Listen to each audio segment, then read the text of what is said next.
도에서 25도로 어제와 비슷하거나 조금 높겠습니다. 바다의 물결은 서해 중부 먼바다와 동해 먼바다에서 2에서 최고 4m로 높게 일겠습니다. KBS 제1라디오 한시 뉴스를 마칩니다. 지금까지 아나운서 정다은이었습니다. KBS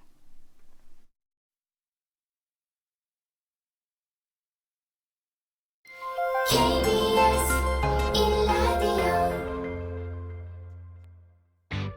야, 왜? 점심시간에 뭐하냐? 자야지. 야, 그러지 말고 이거 한번 들어봐. 뭔데?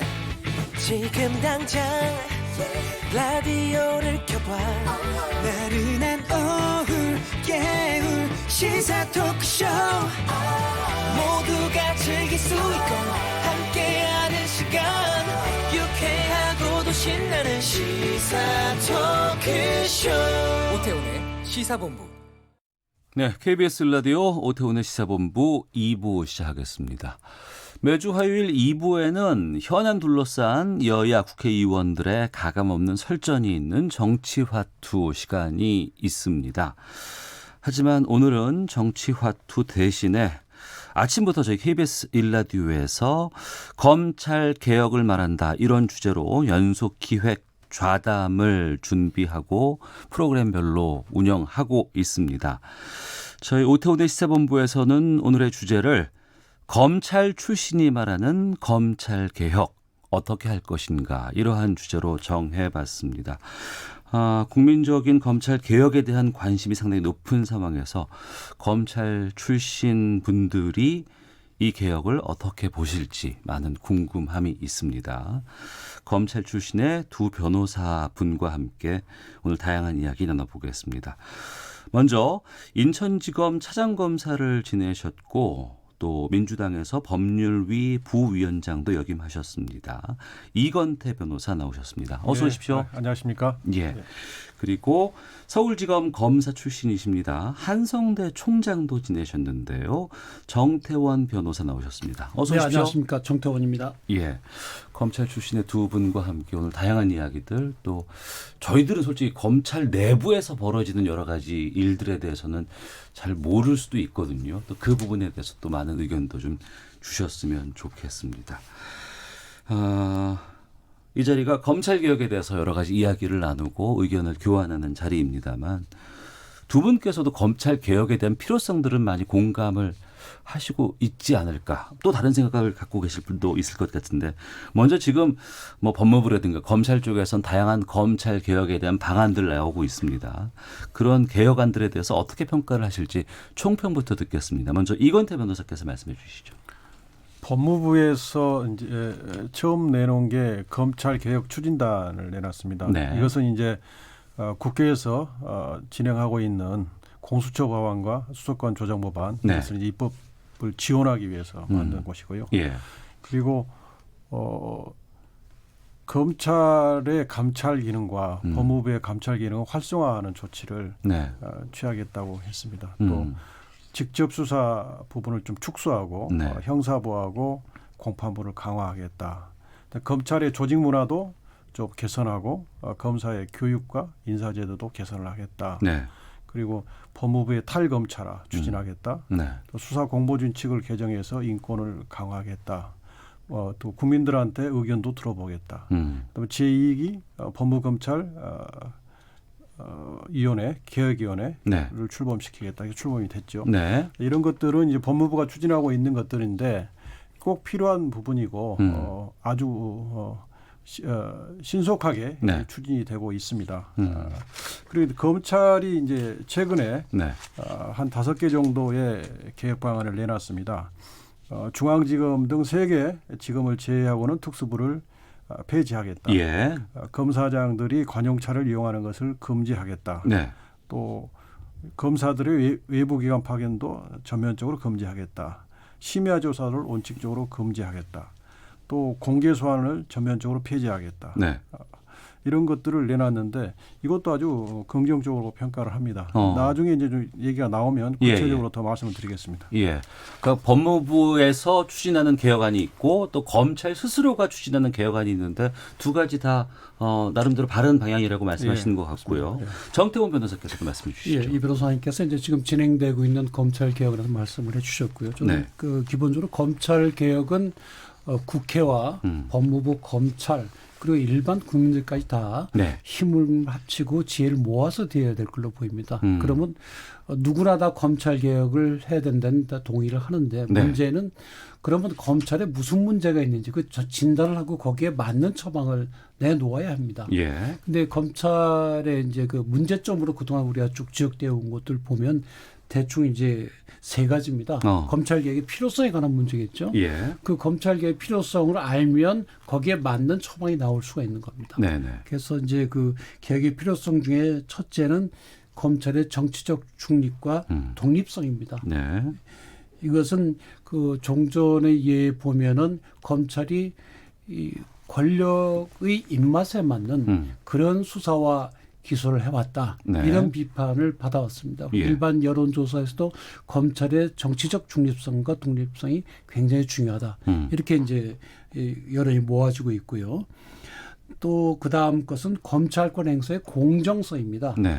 그래서 이것은 그 권세 있는 사람이나 힘이 없는 사람이나 예. 권력자나 재벌이나 일반 평범한 서민이나 누구에게나 공정하게 수사권이 행사되고 기소권이 행사돼야 되는데 네. 가진 자들 권세 있는 자들에 대해서는 부드럽게 대하고 일반 서민에 대해서는 무자백에 대하고 혹시 그런 것이 있느냐 없느냐 할 때 그런 문제점이 있었다고 지적이 되어 왔습니다. 네. 검찰권 행사의 그 공정성에 관한 문제죠. 또 한 가지는 이제 검찰 내부에 관한 것으로서 소위 오만하다 또는 무사불위하다 예. 그런 검찰권 행사에 있어서의 어떤 그 통제의 필요성이라든지 또 검찰 내부의 부패 문제 이런 것들이 문제로 지적이 되어 왔고 예. 결국 이러한 점에서 검찰 개혁은 반드시 필요하다고 우리가 볼 수밖에 없습니다. 그렇다고 한다면 지금 국회와 법무부, 검찰에서 추진하고 있는 그 개혁안들이 네네. 지금 말씀드린 이런 기준에 맞는지를 따져보면 이것이 방향이 맞는지 우리가 판단할 수 있을 것으로 보입니다. 네. 그런데 아까 말씀드린 것 중에서 정치적 중립성과 독립성에 관한 문제는 지금 그 조 장관께서는 장관 임명되시기 전에도 그렇고 임명되시고 나서도 장관이 인사권을 행사하고 또 법무부가 직접 그 검찰에 대한 감찰권을 강력히 행사하겠다 이런 방향으로 나가고 있는 것 같은데 네.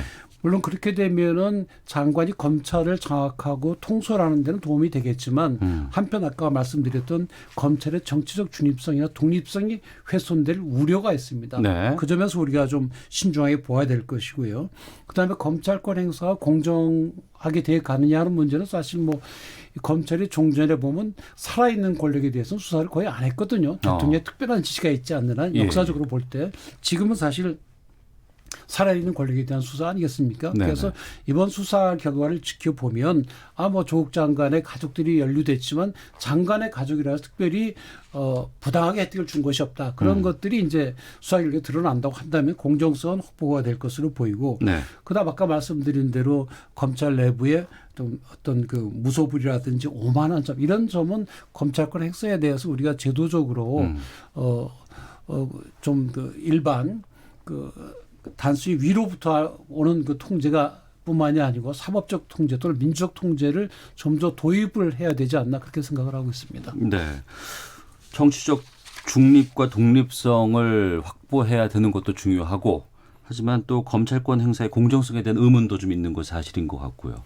특히 이제 통제받지 않는 권력이라는 얘기가 나오는 것도 좀 문제인 것 같은데 솔직히 우리가 살면서 검찰을 안 만나면 참 좋지 않을까 싶은 생각이 있고 국민들은 굳이 그럴 일이 별로 없을 것 같기도 합니다. 근데도 지금만큼은 뭐 조국 장관의 호불호를 차치하고 많은 국민들이 광장에 나와서 거리에 나와서 검찰 개혁을 외치는 부분들은 인정할 수밖에 없는 현실이거든요.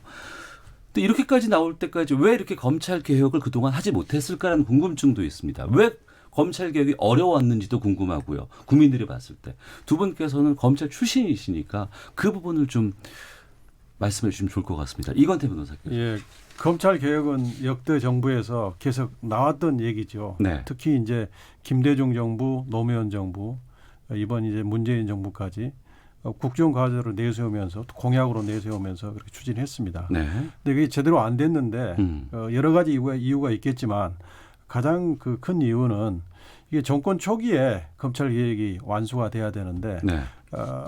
과거의 정권들을 보면 정권 초기에는 지난 정권의 비위나 이런 것들을 이제 검찰이 도맡아서 수사를 하다 보니까 네. 그 타이밍을 놓쳤고 이제 후반기로 가면 이제 개혁 동력을 잃어가지고 못했던 것이 그게 가장 큰 원인이라고 생각합니다. 네. 근데 올해는 이제 지금 아까 말한 이제 공수처 법안과 수사권 조정 법원이라고 하는 두 개의 검찰 개혁 법안이 국회에 지금 패스트트랙으로 가 있고 네. 그래서 이제 패스트트랙에 동의했던 국회의원들이 흩어지지만 않으면 이제 통과 가능성이 높은 거 아니겠습니까? 그래서 예. 그 부분이 있고 또 하나는 내년에 선거가 있기 때문에 네네. 올해는 선거가 없고 그래서 올해 이 검찰 개혁을 성공시키는 것이 가장 좋다.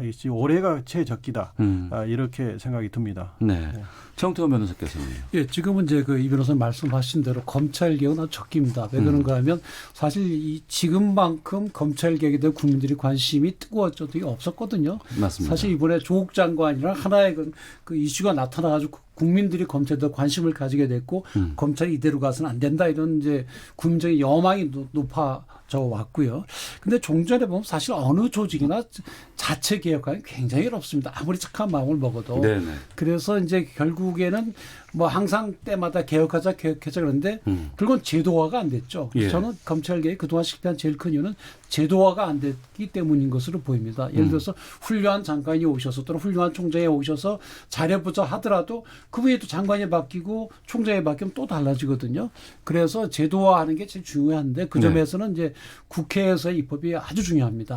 그래서 지금 이제 국회에서 패스트트랙으로 공수처 법안하고 또 검경 수사권 조정 법안이 가 있는데 지금 이대로 뭐 통과돼서 또 나타날 수 있는 여러 가지 부작용들이 있기 때문에 국회에서 그야말로 치열한 토론을 통해서 제도를 만드는 거니까 네. 이게 여당이 야당이 되고 야당도 여당이 되거든요. 이게 자기 입장에서 보지 말고 제도화되면 어떻게 되겠지 그런 관점에서 봐서 서로 진지한 토론을 해서 제도화를 해놔야 앞으로 이제 검찰 개혁이 이제는 잘 됐다는 그런 이야기를 들을 수 있을 걸로 보입니다. 말씀하신 것처럼 제도화하기 위해서는 법을 바꾼다거나 법을 정비하는 것이 하나의 방법일 것 같고요. 또 하나 궁금한 것은 그건 국회에서 이제 하면 되는 그렇습니다. 것이고 법무부가 있고 그 밑에 검찰청이 있는 거 아니겠습니까? 그런데 그럼 법무부의 지휘를 받아서 검찰이 운영되는 걸로 저희들은 일반적으로 생각을 하는데 왜 보니까 그게 같이 그 지휘 계통이 있음에도 불구하고 좀 독립돼 있다는 측면들이 좀 느껴지기도 하고 어떨 때는 법무부가 검찰을 장악하지 못하고 있지 않나라는 생각이 들기도 하거든요. 근데 왜 그럴까에 대한 궁금증이 좀 있어요. 이건태 변호사께서 좀 말씀해 주세요. 그 법무부 장관은 검찰청법 8조에 보면 검찰 사무에 관한 최고 감독자 이렇게 되어 있습니다. 그래서 법무부 장관이 검찰 사무를 지휘 감독하도록 돼 있습니다. 그런데 기존에는 장관, 차관, 그다음에 7개 실국장 전부 검사 출신들이 차지하고 있었습니다. 그러다 보니까 법무부에 들어가면 법무부하고 검찰이 동지라 돼 있습니다. 그렇기 때문에 장관이 검찰에 대해서 그 감독자로서의 기능을 제대로 못하고 한 식구라고 하는 인적 구조를 가지고 있었던 것이죠. 그래서 법무부의 탈검찰화 작업이 필요한 것이고 이게 법무부 장관이 검찰에 대해서 민주적 통제를 하기 위해서 이 탈검찰화가 필요한 겁니다. 여기에 대해서 정태원 변호사께서. 사실은 법무부와 검찰이 그야말로 한 식구가 되는 건 상당히 제도적으로 볼 때 그거는 잘못된 겁니다. 아, 왜 그래요? 그런가 하면 예. 이제 검사는 경찰하고 다른 제일 큰 차이점이 뭔가 하면 경찰은 순수한 행정기관인데 네. 검사는 준사법기관이거든요. 네. 그 얘기는 뭔가 하면 검사는 사법기관적인 성격도 있고 행정기관적인 성격도 두 가지를 가지고 있습니다. 같이 가지고 있습니다. 네. 그래서 검찰청 법에도 보면 법무부 장관이 구체적인 사건에 대해서는 검찰총장만을 지휘합니다. 그다음에 일반 검사들이 하는 사건에 대해서 일일이 이렇게 저렇게 할 수가 없도록 되어 있습니다. 네. 그건 왜 그렇게 만들었는가 하면 법무부 장관은 정치인이거든요. 사실상 제도적으로 볼 때. 그러니까 정치가 검찰권에 개입하는 걸 막기 위해서 검찰총장이나 완충장치를 만들어 둔 것이거든요. 네. 그런 점에서 아까 말씀하신 대로 검찰청이 비록 법무부 장관 밑에 있지만 장관이 수사를 이렇게나 저렇게나 못하도록 만들어둔 겁니다. 네. 왜 그런가 하면 행정권이 이렇게 직접 검찰권 행사를 좌지우지하게 되면 우리 형사법 자체가 흔들리거든요. 이거는 지난 200년 동안 그 독일과 프랑스에서 발전된 검사 제도가 우리가 도입이 되면서 네. 그런 것을 막기 위해서 이 우리 법에 둔 것이거든요. 검사가 뭐 권력에 도전해서 그런 것이 아니라. 네. 그래서 그렇게 해서 이제 검찰권의 정치로부터의 독립 그런 것을 만들어 둔 겁니다. 그런 점에서 일반 국민이 볼 땐 검찰이 장관의 말을 안 들으니까 항거하는 이렇게 볼 수가 있지만 네. 그거는 그렇지가 않고 제도적으로 그렇게 만들어 둔 겁니다. 정치적 압력으로부터 그 검찰권 행사의 적정한 행사를 보장하기 위해서요. 그래서 그런 점에서 이제 지금 오히려 지금 이 변호사님 말씀대로 종전에는 장관도 검사 출신, 차관도 다 검사 출신이니까 한 식구니까 네. 뭐 사실 이런 규정이 있으나 마나 장관이 뭐라 그러면 또 다 그대로 되는 그런 감이 있었거든요. 어떻게 보면 대통령, 장관, 검찰총장까지 쭉 한편인 문제가 있어서 지금은 이제 좀 달라졌지 않습니까? 네. 오히려 이게 정상적이라고 볼 수가 있죠. 다만 검사도 장관의 일반적인 지휘에는 당연히 따라야 되는 겁니다. 네. 구체적인 수사에 대해서는 총장 말을 따라야 되지만 그래서 그런 점에서 장관이 일반적인 사무에 관해서는 지휘할 수 있는 거고요. 네. 다만 구체적인 수사를 이렇게라 저렇게라 하는 거는 자제하는 게 좋습니다. 지금 우리 역사적으로도 예전에 천정배 장관 시절에 예, 예.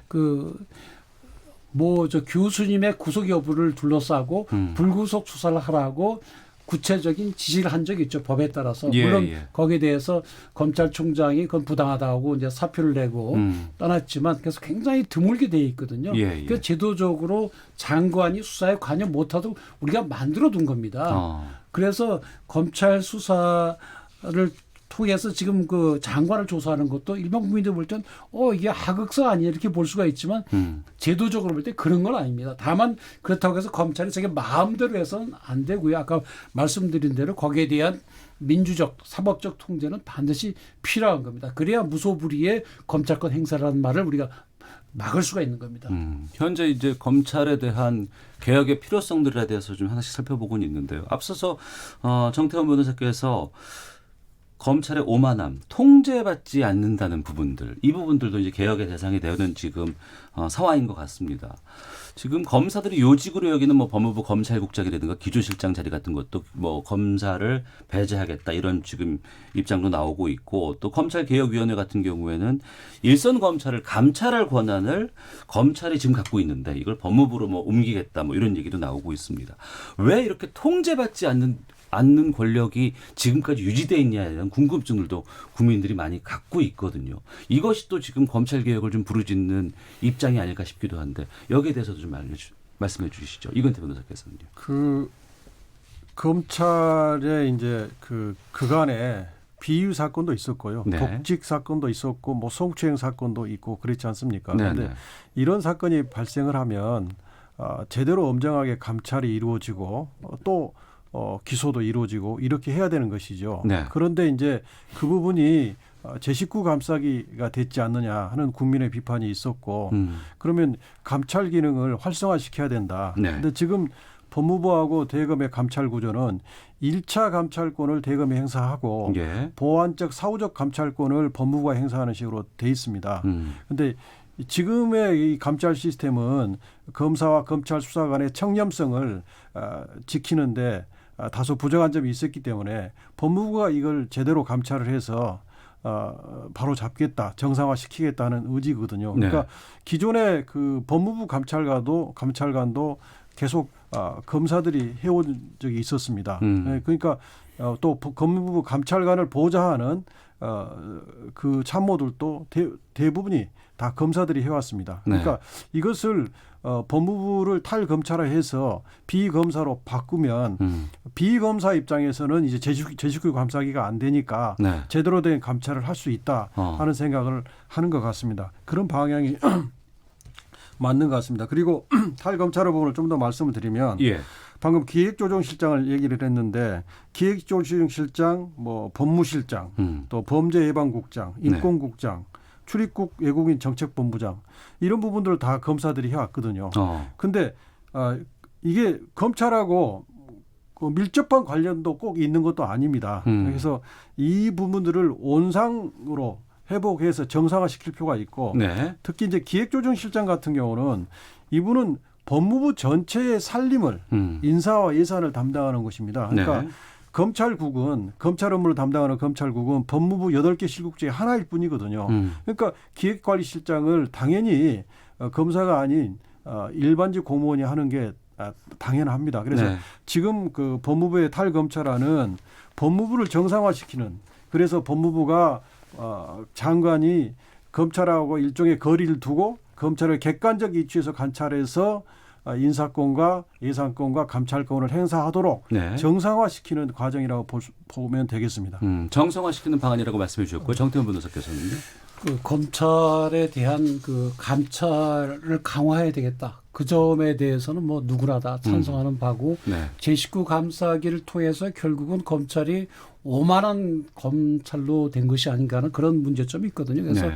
감찰을 강화하는 건 뭐 당연한 겁니다. 근데 문제는 그 감찰 강화를 위로부터의 감찰을 강화하느냐 아니면 옆으로부터의 감찰을 강화하느냐 그 문제인데 지금 그 법무부 현행 법무부 감찰 규정에도 보면은 감찰 준칙으로 뭐라고 되어 있는가 하면 검찰의 독립성과 중립성이 훼손되지 않도록 유의하여야 된다. 그 제3조에 나와 있습니다. 이런 걸 넣은 이유는 아까 말씀드린 대로 이 정권의 내 이익을 대변하는 정치인이 장관으로 올 수가 있고 네. 그런 경우에 감찰을 통해서 어떤 정치적인 이익을 도모하자는 것을 막기 위해서 이런 걸 둔 거거든요.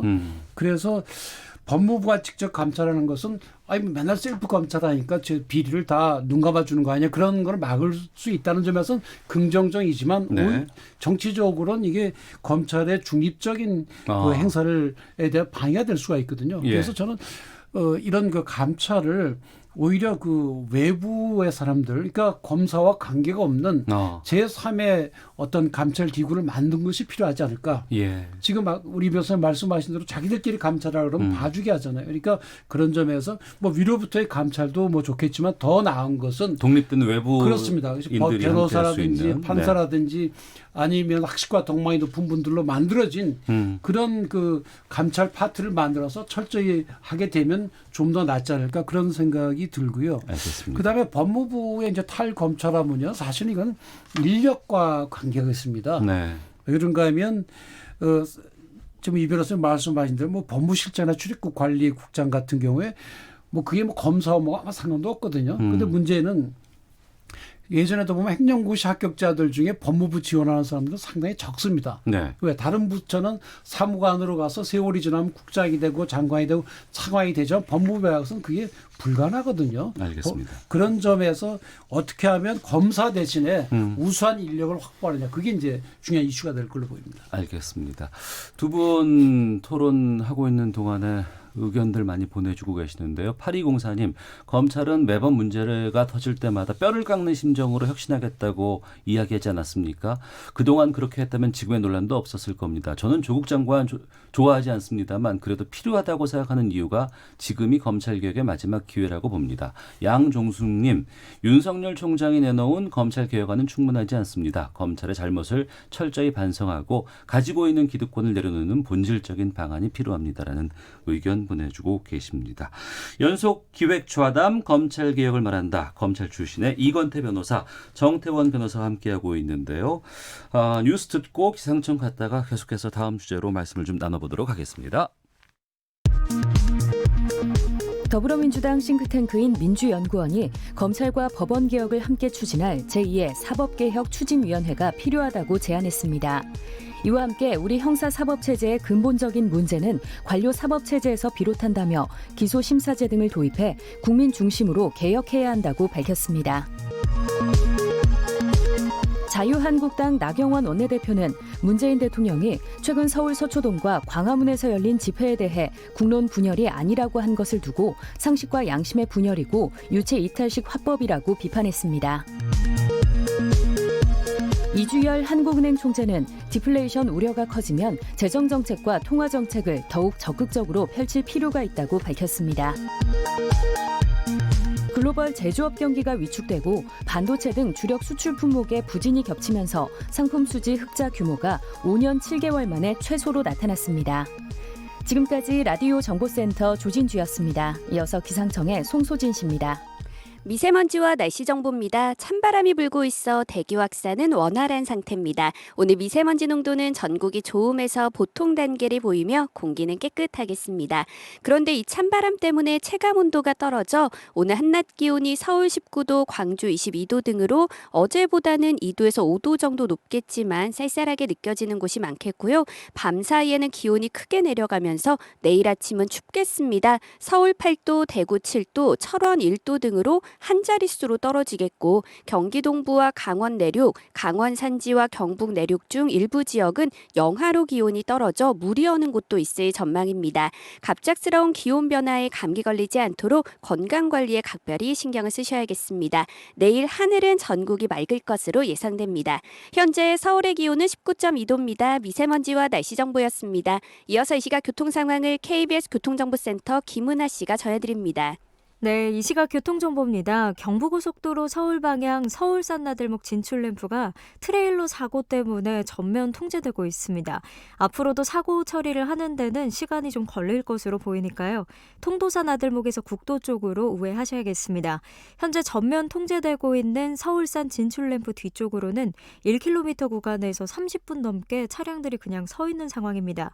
또 같은 방향, 같은 서울 방향 남이분기점 부근 1km 정체는 중부고속도로 남이분기점 부근에서 하는 작업 영향 때문이니까요. 참고를 하셔야겠고요. 중부내륙고속도로는 충주분기점 부근에서 작업 중이라 양방향 모두 4km 구간에서 막히고 있습니다. 서울 시내는 북부간선도로 구리 방향인데요. 종안분기점을 지난 1차로에서 사고 처리하고 있고요. 강변북로 구리 쪽으로는 서강대교 부근 1차로가 사고 때문에 막혀 있어서 일대 혼잡한 상황입니다. KBS 교통정보센터였습니다.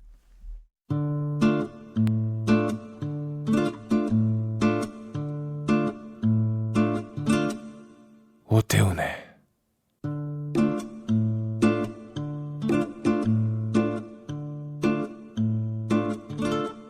시사본부.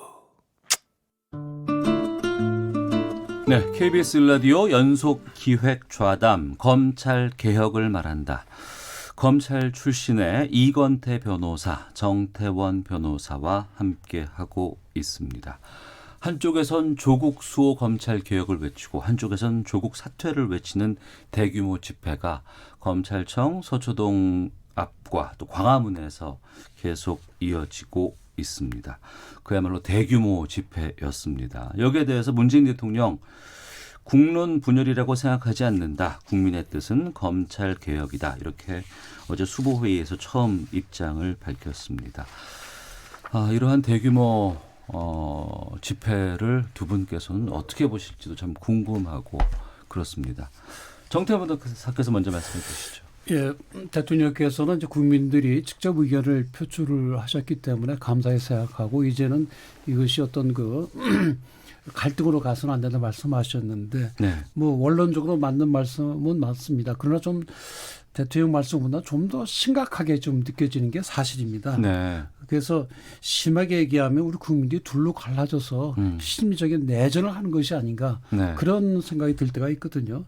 근데 문제는 그 지금 조국 장관 그 일가에 대한 수사를 좀 하고 있는 게 맞고요. 그런데 이 일가에 범죄 혐의가 있는지 없는지 유무죄는 다수결로 정하는 게 아닙니다. 네. 그런 점에서 국민들께서는 조국 장관을 지지하건 또 반대하건 검찰의 공정한 수사를 지켜봐야 될 것이 아닌가 이렇게 생각을 하고요. 뭐 사람들이 많이 모였다고 해서 예를 들어서 장관을 지지하는 사람이 많이 모였다고 해서 있는 죄가 없어지는 것도 아니고 또 반대하는 사람이 많이 모였다고 해서 없는 죄가 생기는 것도 아니거든요. 그러니까 지금 가장 우리가 신경을 써야 될 일은 우리 법과 헌법이 정한 거기에 따라서 증거에 따라서 혐의가 있는지 없느냐 그거를 봐야 될 걸로 보이고 이렇게 그 정치 어떤 지도자들이 지지 세력 결집을 위해서 사람을 대량 동원하거나 진영 논리에 따라서 우리 편이니까 죄가 없다 또는 상대편이니까 죄가 있다 하는 그런 그 진영 논리는 절대로 해서는 안 될 걸로 보입니다. 그래서 네. 앞으로 좀 진정이 안 되고 이런 식으로 계속 나가면 상당히 걱정이 되는 부분이 있습니다. 이건태 변호사께서는요? 그 대통령께서 이제 말씀하신 부분은 저는 이제 그렇게 생각합니다. 이제 이 그 정치적 사안 또는 어떤 쟁점에 대해서 뭐 찬성 의견도 있을 수 있고 반대 의견도 있을 수 있고 국민들의 다양한 의견이 있을 수 있고 그래서 이제 그 의견이 이제 표출이 됐는데 이제 국민들의 의견은 이제 충분히 이제 들었는데 그러면 이것을 정치권이 국회에서 해결을 해야 되는데 그게 잘 안 되고 있는 거 아니냐. 그러면 정치권이 이제는 이 문제를 좀 해결을 해야 된다. 이런 말씀입니다. 근데 지금 이제 자유한국당 경우에는 국회에서 이 문제를 풀어야 되는데 네. 자꾸 그 당 지도부가 이 광장으로 끌고 나가서 광장에서 이 문제를 풀려고 하는 것 같습니다. 그래서 이것은 빨리 국회에서 이 문제를 이제 국민들이 이제 의견을 냈으니까 네. 이 문제를 국회에서 해결을 하도록 하는 게 좋겠다. 저렇게 이렇게 생각하고요. 네. 그다음에 이제 이 검찰 개혁은 대통령께서도 말씀하셨다시피 굉장히 중요한 과제고 지금이 적기입니다. 그래서 이 조국 장관 문제는 지금 말씀하셨다시피 수사는 되고 있지만 수사에서 조국 장관에 대해서 이렇다 할 무슨 범죄 혐의가 아직까지 확인된 게 없습니다. 그다음에 네. 검찰의 수사 결론도 아직 발표된 것도 없습니다. 그러니까 대통령께서 조국 장관을 임명할 때 검찰은 검찰의 일을 하면 되고 네. 또 장관은 장관의 일을 하면 된다고 말씀하셨다시피 검찰은 공정한 절차에 따라서 수사를 하면 되는 것이고 조국 장관은 자기가 임명될 때 부여받은 검찰 개혁이라는 임무를 착실하게 신속하게 수행하면 될 일이라고 생각합니다. 그 서초동에 촛불 이 시민들이 굉장히 많이 나오셨는데 이제 그분들이 주장은 조국 장관 가족에 대한 수사 자체 시작된 것을 문제 삼는 게 아니라 조국 장관에 대한 인사청문회가 예정된 게 있었는데 그 인사청문회 앞서서 네. 수사를 전격적으로 광범위한 압수수색을 한 의도가 뭐냐. 그다음에 수사 착수 이후에 수사가 굉장히 좀 과도한 거 아니냐. 네. 그러면 이런 것들은 수사가 특히 이제 사문서이죠. 기소할 때 피의자를 조사하지도 않고 기소한 것은 이건 문제 아니냐. 이런 과정상의 절차상의 공정성을 의심하는 겁니다. 그래서 그런 부분에 대해서 이제 시민들이 쭉 지켜보면서 참다가 이건 아니지 않느냐. 라는 생각들이 이제 불러일으켜져서 자발적으로 그렇게 많은 시민들이 나온 것 같습니다. 네. 조국 장관에 대한 수사가 너무 좀 과도하다. 좀 뭔가 의도가 있는 것이 아닌가 이런 지적이 있는가 하면 왜 검찰 개혁은 조국 장관만 할 수 있는 것이냐 뭐 이런 지적도 있습니다. 여기에 대해서 그렇습니다. 지금 조국 장관의 청문회 끝난 날 정경심 교수 부인 정경심 조사도 안 하고 기소한 거예요. 정치 의도가 있다. 이렇게 주장하는 분들이 있는가 하면 또 한편으로는 장관 부인이라고 너무 봐주게 하는 거 아니냐. 불러도 잘 오지도 않고 왔다가 조사 조금 받고 바로 가버리가서 오히려 봐주게 하고 있다. 뭐 이런 비난도 있거든요. 그래서 하여튼 뭐 절차적 공정성 검찰이 반드시 지켜야 될 걸로 보이고요. 근데 문제는 조국 수호건 조국 사퇴건 그것과 검찰개혁은 별개입니다. 네. 검찰개혁은 지금 말씀드린 대로 우리가 지난 수십 년 동안 쌓여온 검찰 아까 말씀드린 건 세 가지 문제점 검찰의 독립성과 중립성 검찰권 행사의 공정성 또 검찰 내부의 그 무소불위한 권한에 대한 통제 이 세 가지를 이번에 어떻게 하면 이제 고치냐 하는 문제고 예. 조국 장관에 관한 것은 조국 장관이 범죄 혐의가 있느냐 없느냐 그거에 관한 문제거든요. 또 조국 일가가 그 민정수석일 때 그런 권한을 그런 걸 이용해서 했는데 그 문제이기 때문에 전혀 별개입니다. 그렇지만은 조국 장관이 법무부 장관이다 보니까 조국 장관이 아니면 검찰 개혁이 안 될 것 좀 생각하시는 분들도 있는데 제 개인적인 생각으는 조국 장관이 아니라도 우리 인재풀이 많기 때문에 얼마든지 다른 분도 잘할 수 있을 것으로 보이고요.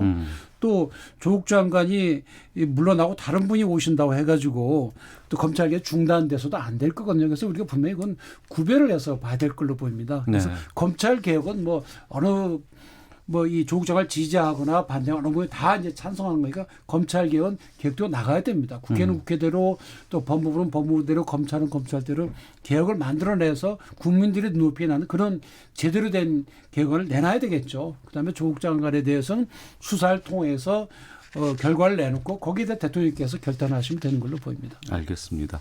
KBS 1라디오 연속 기획 좌담 오태훈의 시사본부 검찰개혁을 말한다. 이건태 변호사, 정태원 변호사와 함께 말씀 나누고 있는데요. 벌써 시간이 지금 훅 지나갔어요. 이제 한 번씩 한 1분 정도의 시간을 드리면 될 것 같습니다. 조국 장관의 법무부에서 추진하는 검찰개혁이 있고 그리고 또 이제 검찰 자체적으로 검찰개혁안을 내고 있기도 합니다. 또 국회에는 지금 패스트트랙으로 검경 수사권 조정과 공수처 설치 관련된 검찰 개혁안이 또 올라가 있습니다. 두 분께서 보시는 검찰 출신 변호사께서 보시는 검찰 개혁 앞으로 어떤 방향이어야 할지 말씀 듣고 마치도록 하겠습니다. 먼저 정태원 변호사께서 먼저 말씀해 주시죠. 예, 검찰개혁 당연히 해야 됩니다. 문제는 네. 그 방향과 내용입니다. 네. 그래서 처음에 말씀드린 대로 왜 검찰개혁이 필요한지 그 필요성에 맞춰서 우리가 방향을 잡아가야 될 것으로 보이고 이번 기회에 제도화해야 됩니다. 그래야 장관이나 정권이나 총장이 바뀌더라도 계속 유지해 나가는 거거든요. 네. 그래서 여당 야당을 떠나서 또는 정권이나 장관에 대한 지지 반대를 떠나서 우리가 그야말로 객관적으로 냉정하게 우리 이 검찰을 어떻게 해 나갈 것인가에 관한 진지한 고민을 해서 검찰 개혁을 해야 될 걸로 보입니다. 이건태 변호사께서는요?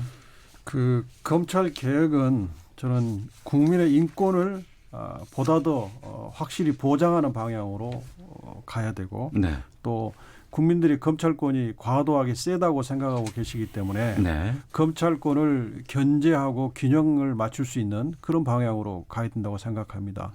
또 지금 검찰이 제도적으로 가지고 있는 권한보다 아까 말했듯이 법무부의 실국장들을 다 검사들이 하고 있듯이 그런 부분들이 비정상적인 부분들을 정상화하는 그런 방향으로 가야 되고요. 네. 그리고 이제 검찰이 이번 조국 장관 가족 수사에서 보았듯이 수사의 독립성을 확실히 이제 가졌습니다. 이랬을 때 검찰에 대해서 민주적 통제 그리고 검찰에 대해서 시민 통제를 강화하는 방향으로 가야 된다고 생각합니다.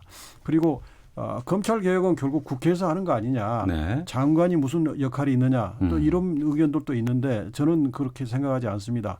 사실 국회에서 공수처 법안이 통과된다고 해서 그것은 검찰의 일정 권한이 공수처로 이관되는 것이지 검찰의 수사 행태나 수사 관행이 고쳐지는 건 아닙니다. 그런데 실제 국민들이 피부로 느끼는 것은 검찰의 수사 행태나 수사 관행이 굉장히 중요한 거거든요. 그래서 심야 조사를 못하게 한다든지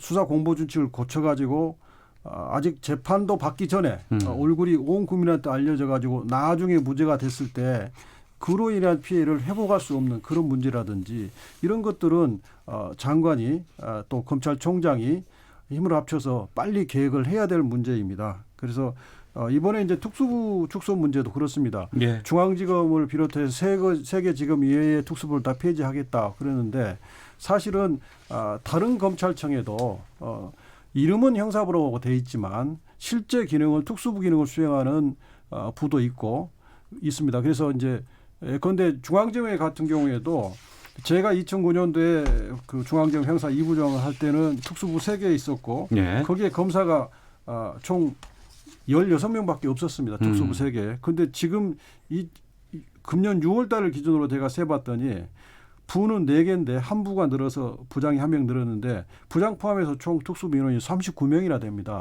많이 늘었군요. 예, 그래서 실질적으로 특수부를 축소한다고 했으면 실제로 맞게끔 그런 작업이 돼야 될 것 같습니다. 알겠습니다. 자, KBS 라디오 연속기획 좌담 검찰 개혁을 말한다. 검찰 출신의 이건태 변호사, 정태원 변호사 두 분과 함께 여러 의견들 나눠봤습니다. 그 어느 때보다도 검찰 개혁에 대한 관심은 높습니다. 하지만 이 끝이 어떻게 끝나는 것인가가 더욱더 중요하지 않나 싶은 생각이 좀 들었습니다. 오늘 두 분 말씀 잘 들었습니다. 고맙습니다. 고맙습니다.